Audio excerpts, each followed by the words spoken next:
Alrighty, let's get started. So, um, we are almost done with chemical reactions. We have one kind of last little bit to touch on before we start actually seeing the applicability of chemical reactions. And that is going to be, Miss Jersey, relax. We're going to look at electronic counting when we look at reactions in which electrons are moving around. So those are going to be called redox reactions.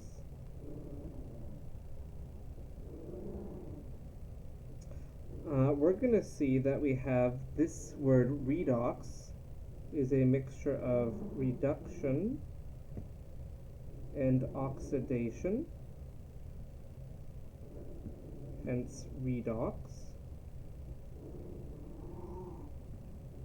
And we're going to see that these processes are just names for the process of gaining electrons for reduction and then losing electrons for oxidation.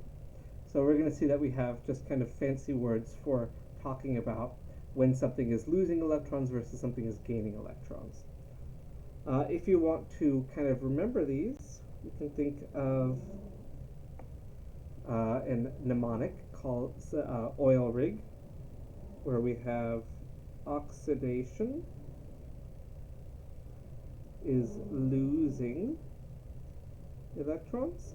Oil, O-I-L, oxidation is losing. And then reduction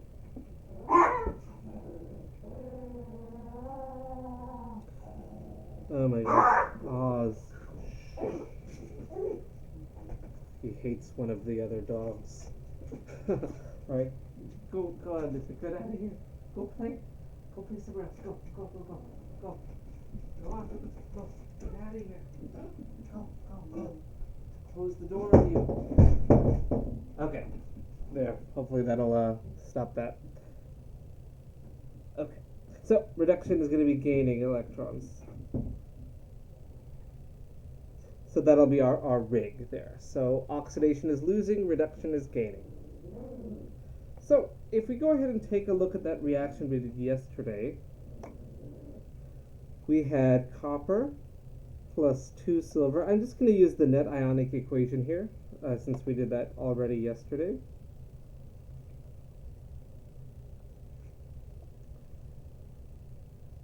We can see pretty clearly in this reaction what's happening with electrons. We can see over the course of the reaction, copper is going from 0 to 2 plus, right? It starts as just regular old elemental, copper, colored copper, and it's going to become 2 plus over the course of the reaction. We saw that, remember, we turned the solution blue. That's what copper looks like in solution, the copper 2 ion. And so we can also see that silver is going from +1 to 0 over the course of the reaction.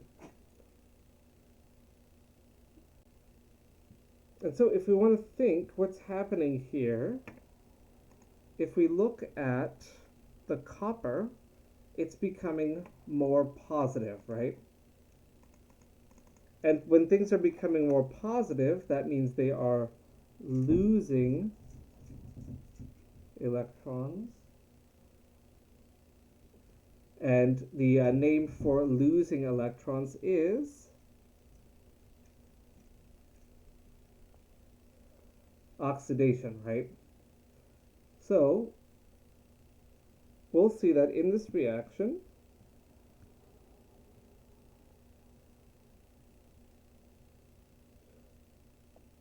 copper is oxidized. So we're indicating in this reaction it's losing electrons. It has lost 2 electrons in this particular reaction.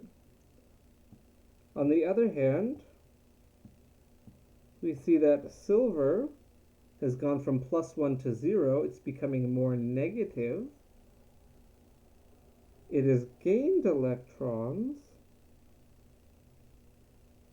and we're going to remember that that process is called reduction.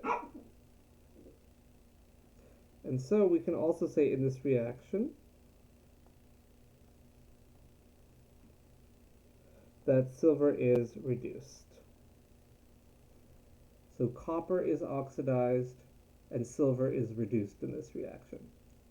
We can tell that by looking at their charges. See, copper goes from 0 to 2 plus, it's lost 2 electrons, and silver has gone from +1 to 0, it has gained electrons. And so we see that copper is oxidized, silver is reduced. Note that in order for oxidation to take place, reduction also has to take place. You can't just throw electrons out, they have to have somewhere to go. So we're going to see kind of an important thing here is that reduction and oxidation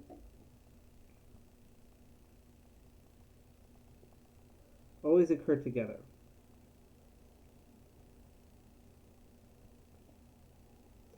We are never going to have a situation in which we only have reduction. So in chemistry, they always occur together. So something is reduced, something is oxidized over the course of a reaction. Let's look at another example, and then we can learn some more terminology here. How about this one?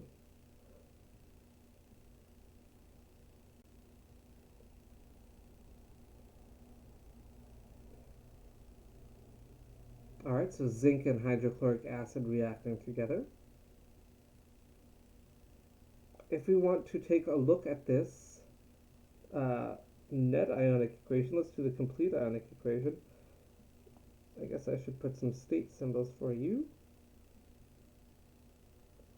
Hopefully these state symbols are not crazy for us.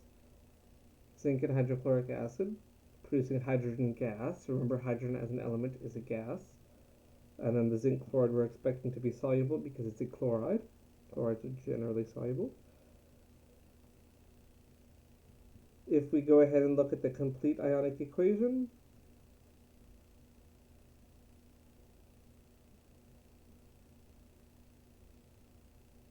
oh, we forgot to balance this. My bad.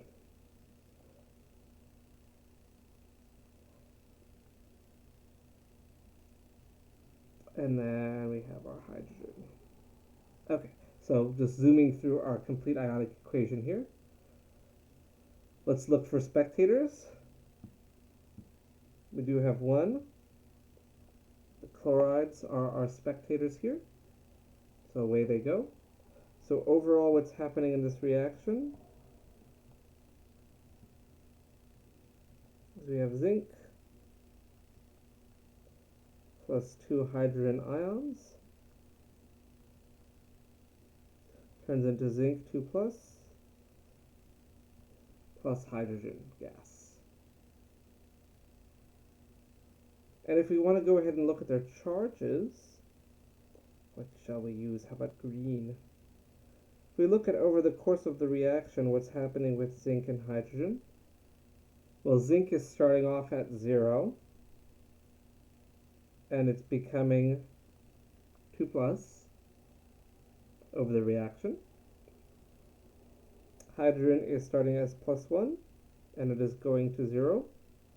Right, we're just looking at the charges right now. So it's actually very similar to the last one. So we have something going from 0 to +2 that's losing electrons, so this is oxidized. And hydrogen is gaining electrons, so hydrogen is reduced.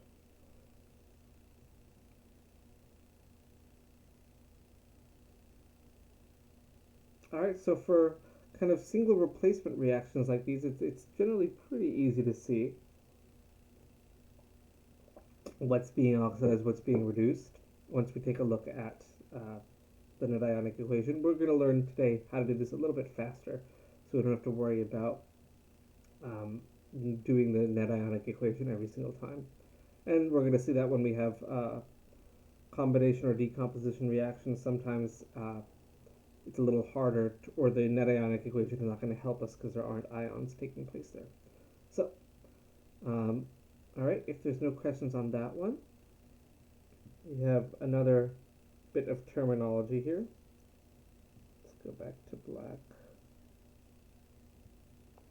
So if we look at this reaction, if zinc is oxidized, its electrons are going to react with hydrogen here.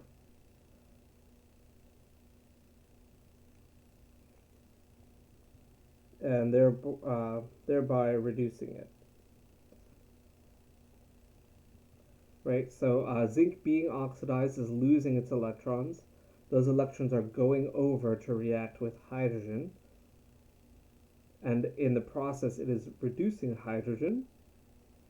We might call zinc the reducing agent. It is the reactant responsible for reducing something else. And it's kind of, it's a bit of a language thing here, right? So this is exactly the same thing as saying zinc is oxidized by saying that zinc is the reducing agent. It is what is reducing hydrogen, and in the process of giving its electrons to hydrogen, it is losing electrons, right? It has to give them away. So in the process of reducing hydrogen, it becomes oxidized. And we're going to see that the words here just switch around for hydrogen.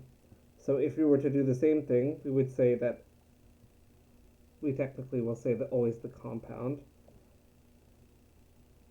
We would say that HCl is the oxidizing agent.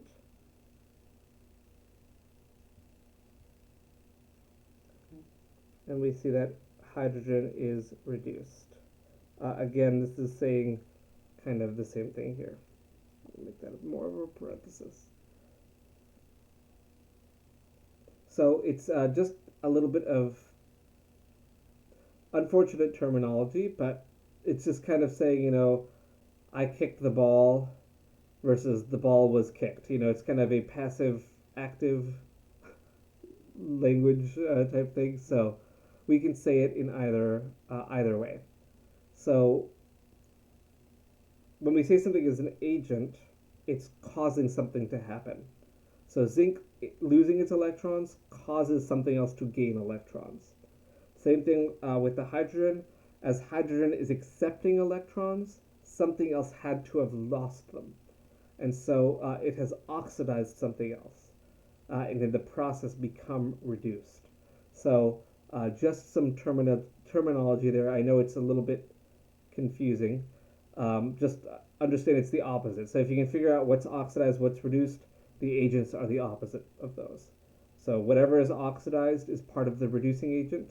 Whatever is reduced is part of the oxidizing agents. One thing also to note is that the agents must be reactants.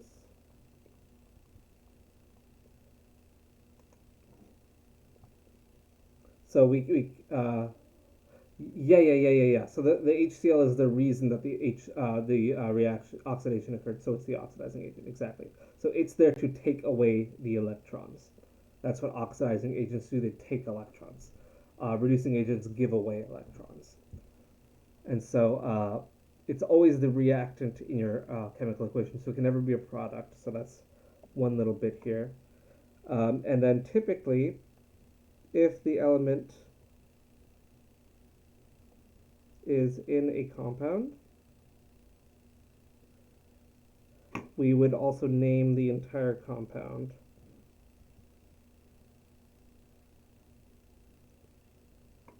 as the agent. So that's why we say HCl and not just H plus, even though H plus is the one that's taking in those electrons becoming hydrogen gas. We would say the entire compound that H plus was part of in this reaction, and that would be HCl. Again, we always say the reactant. So if we go back to that previous example,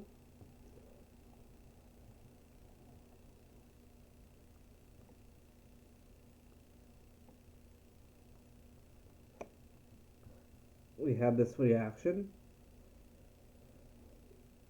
We saw that copper was being oxidized, and so therefore we're going to say that copper is the reducing agent.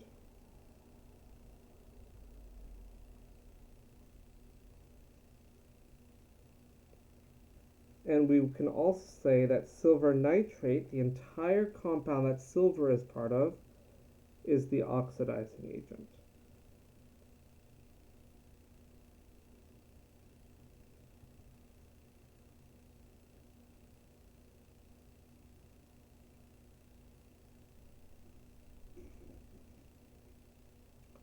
So we've already seen that copper is being oxidized, silver is being reduced. Agents would just be the opposite words for those. And we always say that the reactant that that element is part of. Yes, all single replacements will be redox reactions. So that is something we'll see. And we'll see that all double displacements are non-redox reactions. We'll see that as well. So single will always be redox for sure. And then we're going to see with combination and decomposition, sometimes they're redox, sometimes they're not. So we'll see. Let's actually do a reaction like that.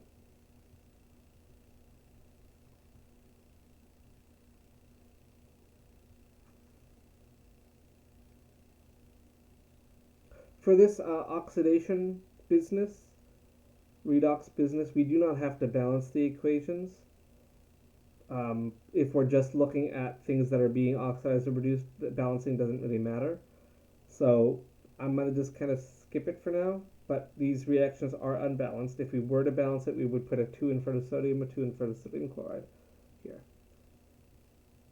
Alright, so let's take a look at this.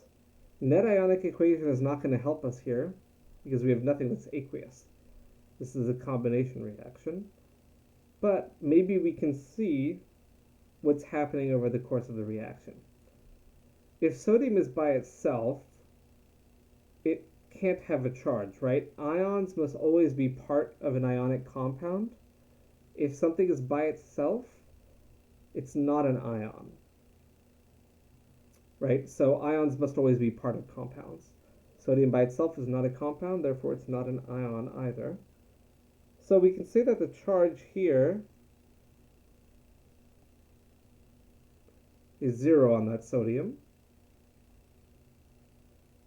But if we look at this sodium as part of sodium chloride, we know sodium chloride is an ionic compound. And we see that that charge is +1, right? We know sodium forms +1 charge in ionic compounds. And if we look at chlorine, again, we have no charge up in the corner there for chlorine. So we can see that the chlorine is not charged. But we know that in ionic compounds, chlorine will be -1. So we can see over this reaction,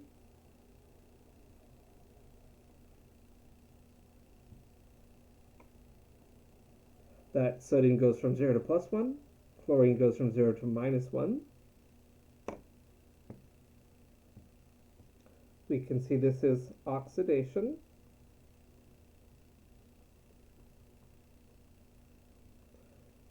Chlorine is undergoing reduction.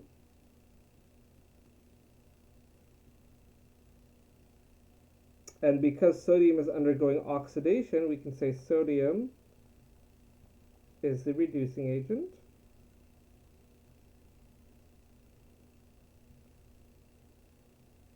And since chlorine is undergoing reduction, we would say Cl2 is the oxidizing agent.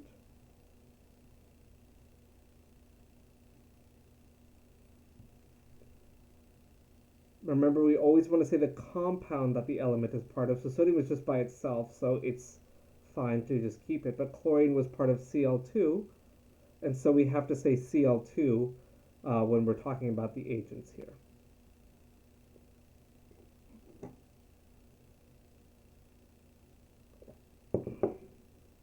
This is an example of a redox reaction that is a combination, by the way. This is not a single replacement. This is just a combination reaction, and we do see that we have redox taking place here. All right, any questions on that one?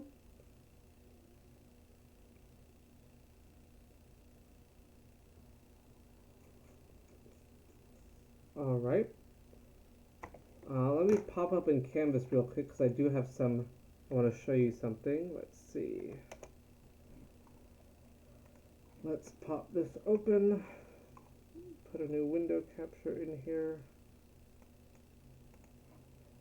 Okay.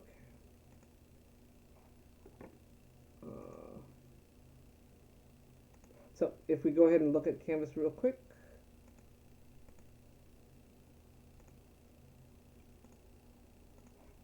All right, so let's go ahead and look at Canvas. I do have, oh, I lied to you. I guess I don't have this up here.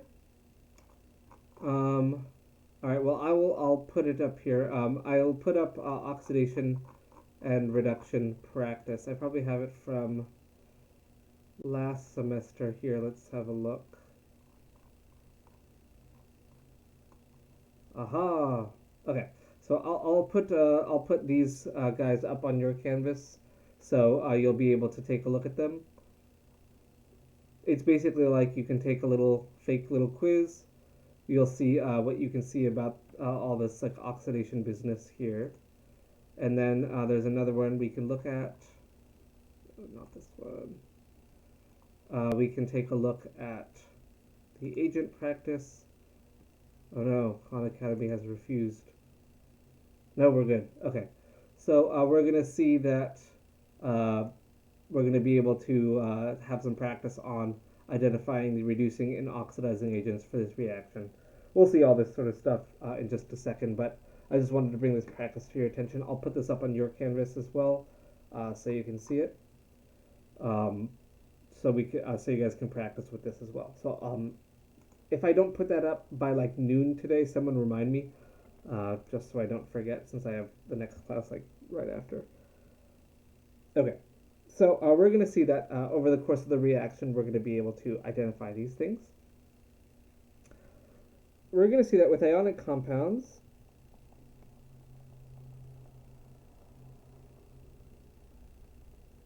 it's pretty easy to identify these oxidizing and reducing agents because we just look at the charges and there we go. But we're going to see some reactions like this. This is a redox reaction, although it does not involve any ions. And so we're going to have a way of kind of accounting for where electrons are going over the course of a reaction. And we're going to see that we have what's called oxidation numbers to tell us what's happening here. So I'll tell you right now that we're going to see that those two will be zero. They will not have any charges. We're going to see that we're going to have rules that will tell us that the hydrogen will be +1 and the oxygen will be -2 in water. And therefore, we're going to be able to see that, okay, hydrogen is going from 0 to +1. It's being oxidized. Oxygen is going from 0 to -2. It's being reduced. Oxygen gas is the oxidizing agent. That's where its name comes from. And hydrogen gas is being reduced, or is the reducing agent here. So let's learn the accounting terms here. So oxidation numbers.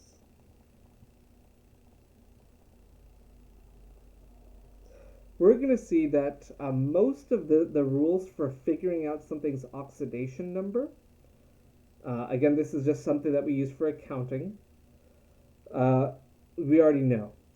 We already know most of these rules. The first rule tells us that any element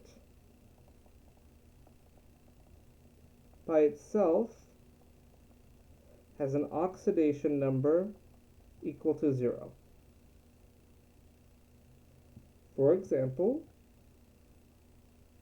we saw copper by itself, we saw hydrogen by itself, oxygen, chlorine. Sulfur occurs as 8, by the way, in nature.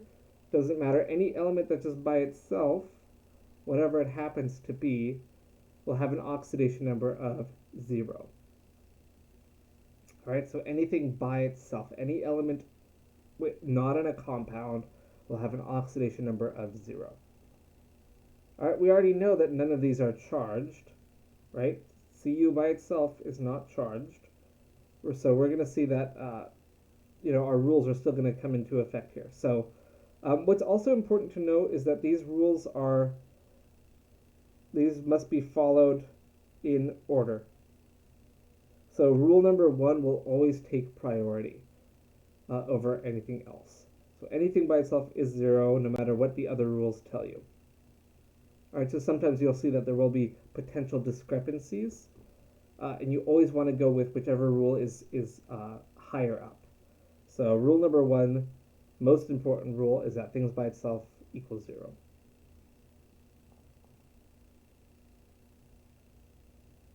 Our second rule, let me go back to, I guess, light blue, because why not?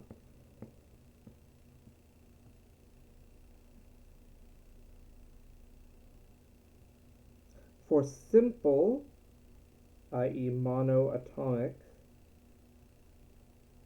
ions, the oxidation number equals the charge.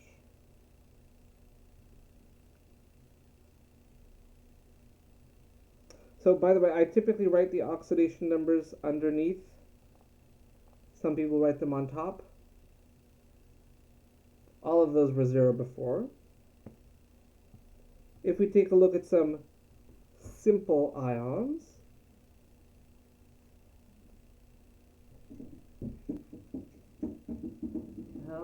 Gumbo, what are you doing here?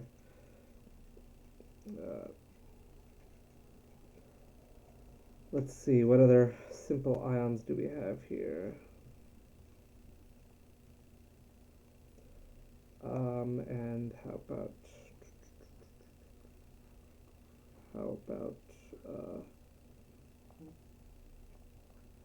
okay, so here's some examples. These all are either simple ions themselves, or they're made of simple ions, or have simple ions in them. We can tell, by the way, typically the oxidation number is not written, it's written in normal English, where we have the plus first. The fluoride would be -1. The zinc will be +2, because that's the charge on the zinc. The chlorine is -1. The sodium is +1. Bicarbonate, though, is not a monoatomic ion, so we are going to not have bicarbonate quite yet. And then we can see the nitride ion there will have an oxidation number of -3.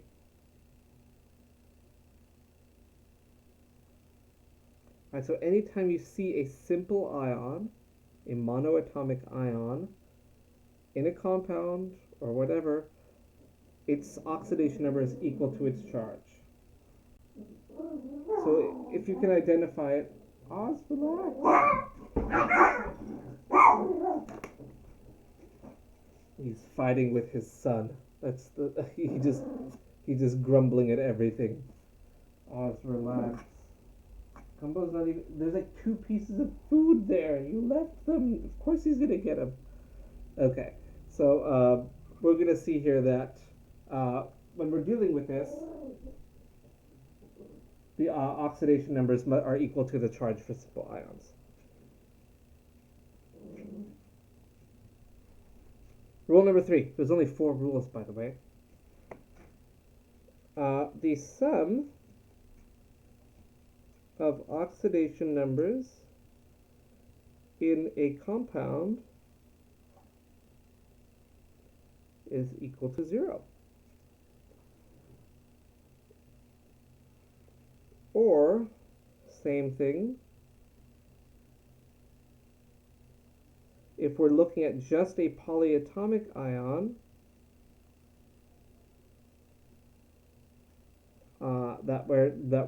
things are going to be equal to the charge. Only if we're looking at the ion by itself. So that's just something like, not in a reaction, but if we're just kind of doing stuff just conceptually.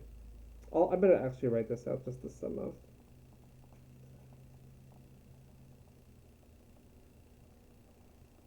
So for the oxidation numbers in a polyatomic ion, they equal the charge. This is the same thing as charge balancing, by the way.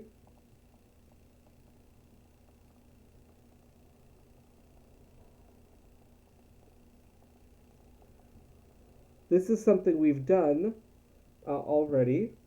So here's an example. Remember when we were trying to figure out what the charge of cobalt was? Well, we say, okay, well, we know this is simple ions, but we don't maybe remember the charge of the cobalt, and cobalt can take various different charges, anywhere from -3, -1 to +5, anywhere in there. So we don't know. Remember what we did was we said, okay, we have cobalt, we have 2 chlorines, their charges put together have to equal 0 for it to be charge balanced.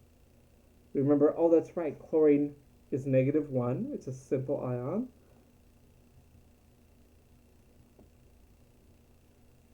And we see, okay, so cobalt -2 equals 0, therefore cobalt equals +2. And so just like figuring out its charge, or if we did the reverse crisscross or whatever, figuring out its charge is the same way of figuring out the oxidation number for something. So we're going to see that in this example we have cobalt being +2, chlorine being -1. Note that the oxidation numbers, by the way, are always written for one atom. Each chlorine is -1, so we indicate that chlorine has an oxidation number of -1. Overall, 2 chlorines give us -2, but we always report just one. Alright, so that's why we would indicate these ones as being +2 and -1. I'm going to go to Rule 4 before we do more practice with Rule 3, because we're going to see that we're going to need Rule 4 for a lot of kind of other examples here. So let's go to Rule 4 real quick. If all else fails,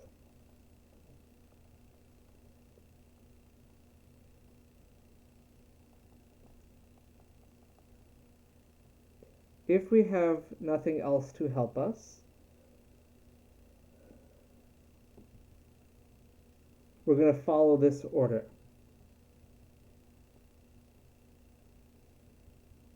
In this order, and then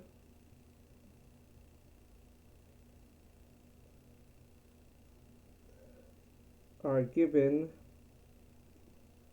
their preferred charge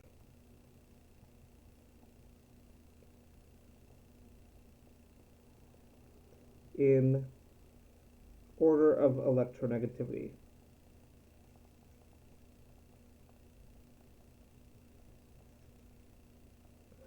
We're going to have a look at that in a little bit.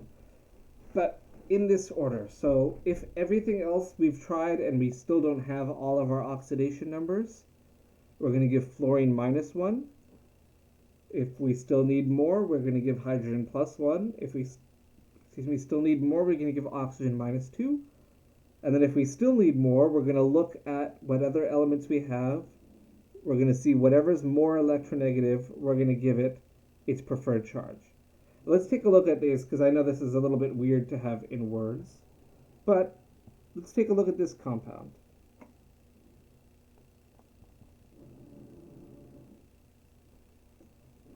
pause for lax mixture. So, this compound, hydrogen peroxide, is not ionic, right?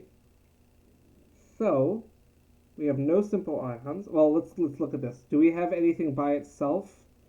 Obviously not, because this is a compound, so we can now not worry about that. Do we have simple ions here? No, this is a covalent compound. But we do know that the sum of the oxidation numbers must equal 0. So, this tells us that 2 hydrogens plus 2 oxygens must equal 0. And I'm going to put the 0 with the line through it because we're going to see that we use oxygen a lot to calculate. So I'm going to differentiate O's from zeros that way. Okay, well, we know that for rule 3, but we still don't know. And then, okay, well, rule 4 tells us that we have to do these things in order. So, okay, I see hydrogen there, plus 1, so let's do that.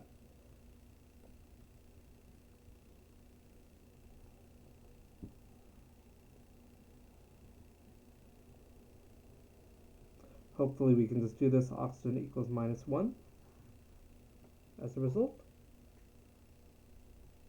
And so we would say for this compound, we have hydrogen is plus 1, oxygen is minus 1.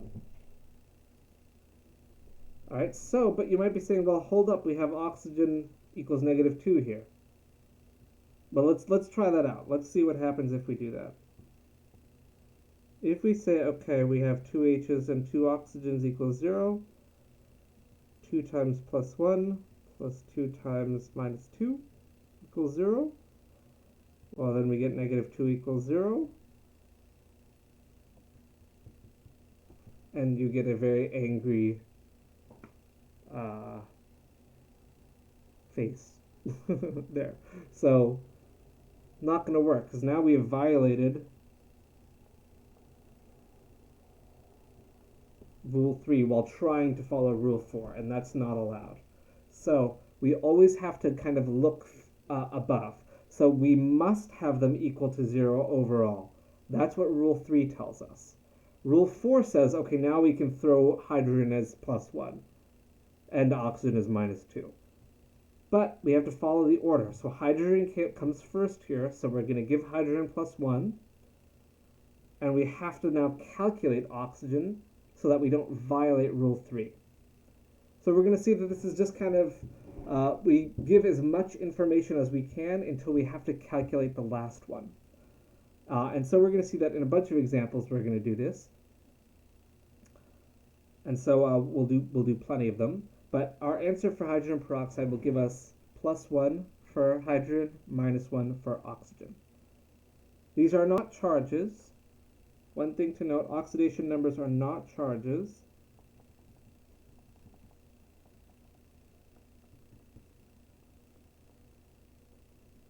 For covalent compounds, okay? For simple ions, yeah, whatever, they're the same thing. But for us, we are not saying that hydrogen has a charge of plus 1 and oxygen has a charge of minus 1. We're not saying that. These are oxidation numbers. We're going to use these for accounting purposes only. So they don't mean that things are charged. We do not have ions here.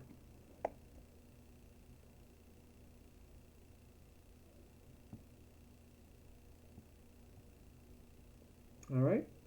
Okay, how about we do another example? So previously we saw, when we were looking at rule 2, this compound. And we saw, okay, well, of course, the sodium here is a simple ion. We don't have to worry about it. But we still have the rest of this that we don't know the oxidation numbers of. We want to find the oxidation number for every single element here. And so we still have 3 elements that we don't know about. But we know this is a compound. As a compound, all of these together must equal 0. We know because hydrogen or sodium is a simple ion, we already have that one. But the other 3 we don't have. So that tells us now it's time to look at rule 4. And let's go in order. So do we have fluorine? No. Do we have hydrogen? Yes. So we can go ahead and say, okay, well, hydrogen is +1. Okay, we still have 2 elements we don't know, so we can't calculate it yet. It says next we're going to do oxygen is -2, so let's go ahead and do that.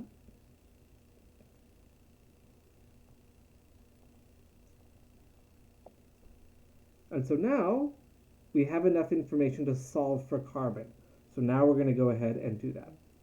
So we have 2 plus -6, that's -4. So we have C minus 4 equals 0. And so carbon in this case has an oxidation number of +4. And so on our compound, we're going to write, okay, well, we saw hydrogen was +1, carbon was +4, and oxygen was -2. And these are the oxidation numbers for every element in this compound. Let's do another one.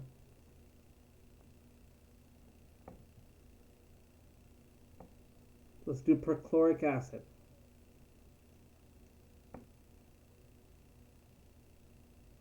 In this case, we do have H+. Remember, perchloric acid is a strong acid. However, the H+ is not going to really matter. But we can go ahead and do this. So we know not an ionic compound, it's an acid. That means it's covalent. So we have to add all these up to figure out what the charge or what the oxidation numbers are. If we go in order for rule 4, we have hydrogen and then oxygen. So we don't have one for chlorine yet. That's okay. And we're going to see that that will allow us to calculate what chlorine is going to be. If we do all this math, we get chlorine is +7. Again, not a charge, an oxidation number.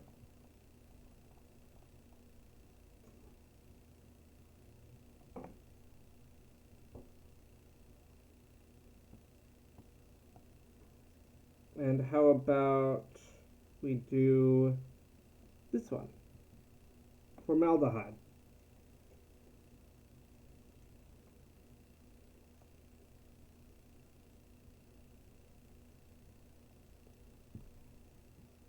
Thankfully for all of these covalent compounds, we already know rules 1 and 2 aren't going to apply, so we can just skip right ahead to rule 3.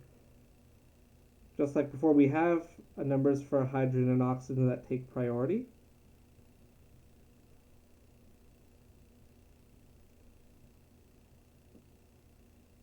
Lo and behold, we have found that carbon has an oxidation number of 0, which is totally okay. That is allowed. And so our oxidation numbers for this will be 0, +1, and -2.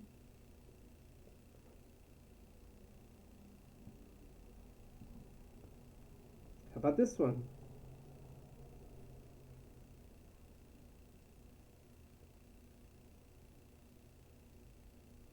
This time it's a polyatomic ion. If it's a polyatomic ion, oops, not O4, duh, 4 oxygens, we set it equal to the charge. So we're just looking at a polyatomic ion here. So this is just a conceptual thing, looking at oxidation numbers for this ion. We see we have the rule for oxygen. If we do the math, we get sulfur is +6.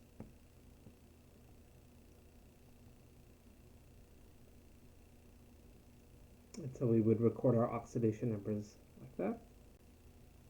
Notice that if we were to say, okay, let's actually have sodium sulfate,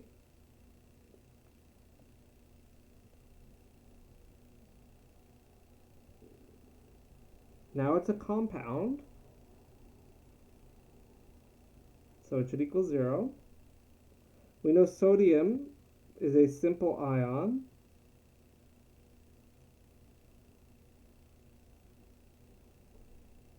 in this compound. So we already know right away sodium is +1. And now we can apply our rule 4 for oxygen.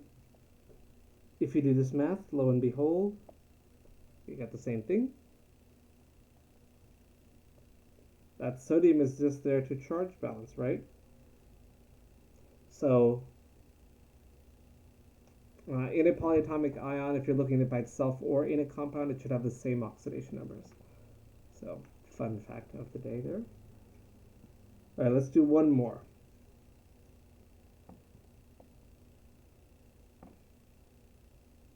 Iodine monofluoride.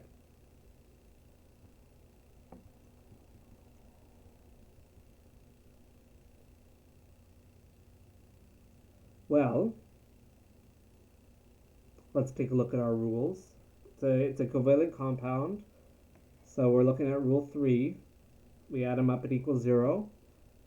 But if we look at rule 4, we have fluorine, hydrogen, oxygen. Those ones we have right away. But now what are we going to do? We still have 2 elements that we don't have accounted for yet. And so this tells us we want to give them their preferred charge in order of electronegativity. So we want to think, okay, iodine and chlorine, which one is more electronegative? We ought to remember that electronegativity increases up a group. Fluorine is the most electronegative element. We're going to see that chlorine is above iodine on the periodic table. Therefore, chlorine is more electronegative. Because chlorine is more electronegative, we are going to give it its preferred charge. Preferred charge of chlorine is 0. I'm sorry, not 0. It's -1, right?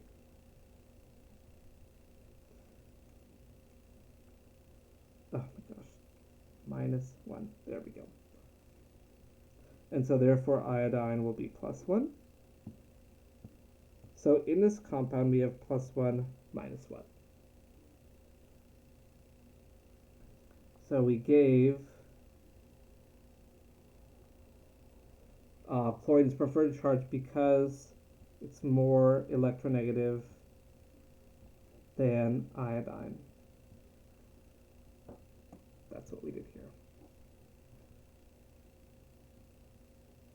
All right, let's go ahead and see this in context. What the hell is the point of all this crap? Let's take a look.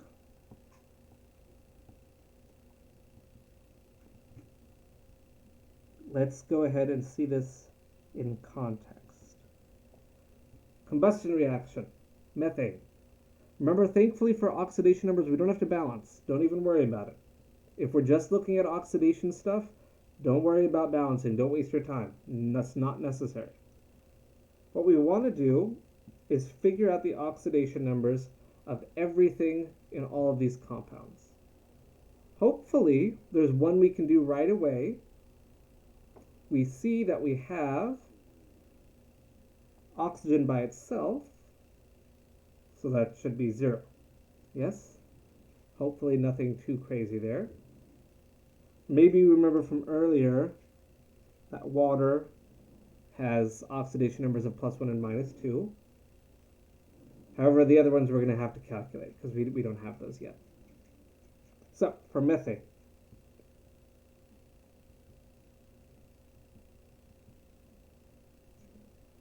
carbon and 4 hydrogens equals 0. We have a rule for hydrogen that comes before carbon. So we get carbon equals -4. I realize my +1 looks just like an H. There we go. And for carbon dioxide, we have a rule for oxygen before carbon. So carbon here will go to +4. So now we have them all.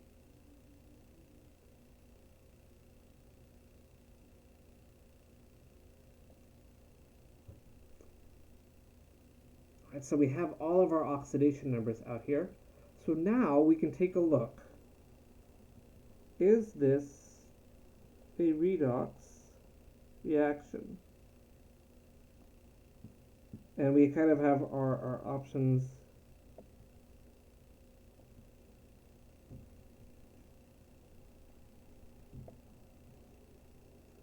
If anything changes, it's a redox reaction over the course of the reaction.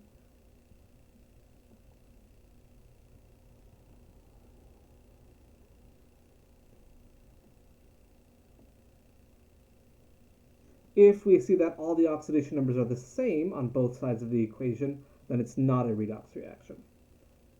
So let's go ahead and take a look at our elements here. We see that in the reactants and products, carbon starts as -4,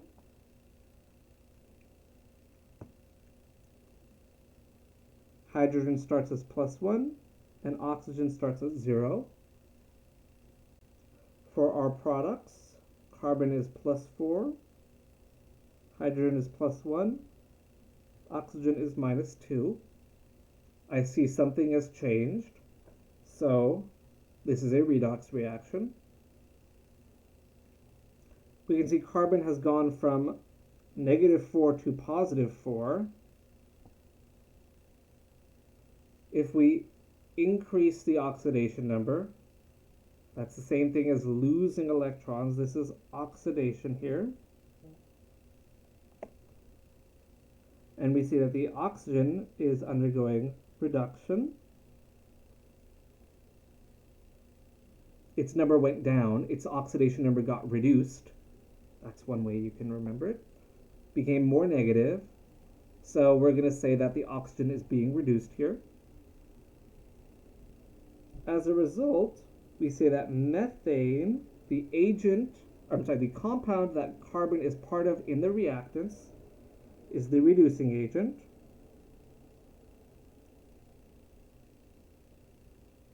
And oxygen, the compound that oxygen was part of, is the oxidizing agent.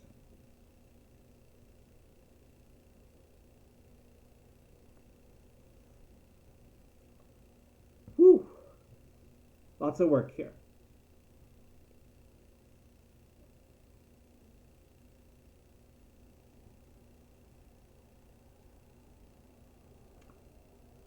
So there is a reason for doing all this stuff. It's to figure out what's being oxidized, what's being reduced. That's the whole purpose of these oxidation numbers.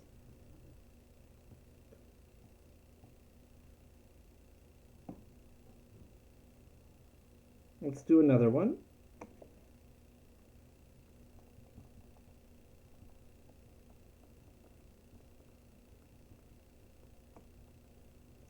Combination reaction here.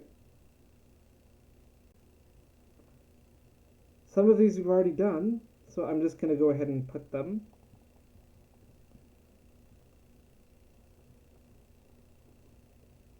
Right, we've done water and we've done sulfuric acid. Well, actually, we did sodium sulfate, but sulfuric acid will have the same things. So we have one that we don't have yet. So let's go ahead and calculate SO3.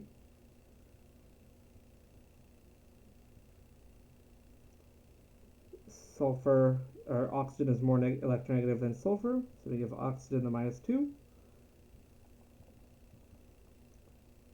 So sulfur will have +6. Oxygen will have -2.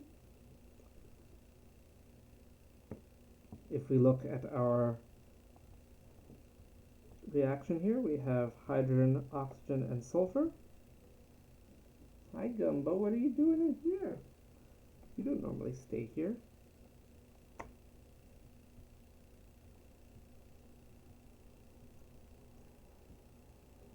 So if we look, we just kind of tally up our oxidation numbers on both sides of the reaction. We see they are identical. And so this is not a redox reaction.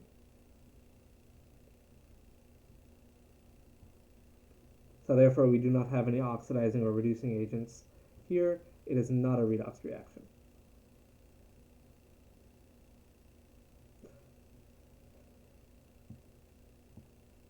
As Eddie has mentioned, or has noted, that all single replacements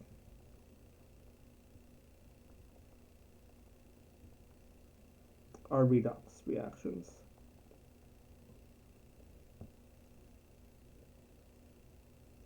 we will see that all double displacements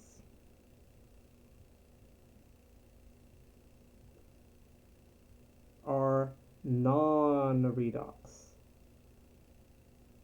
Double displacements do not have charges changing.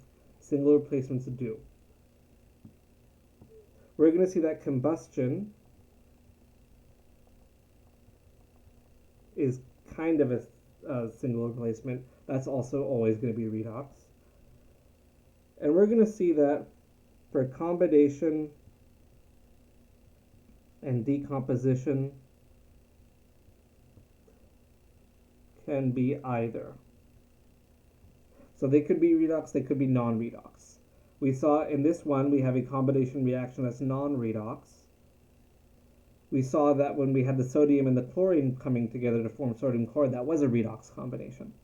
So with combinations and decompositions, you have to do the oxidation numbers to figure out if it's a redox reaction or not. So they could be either way. All right, let's see. I think this is a good place to stop. Tomorrow we'll just start with a few more examples.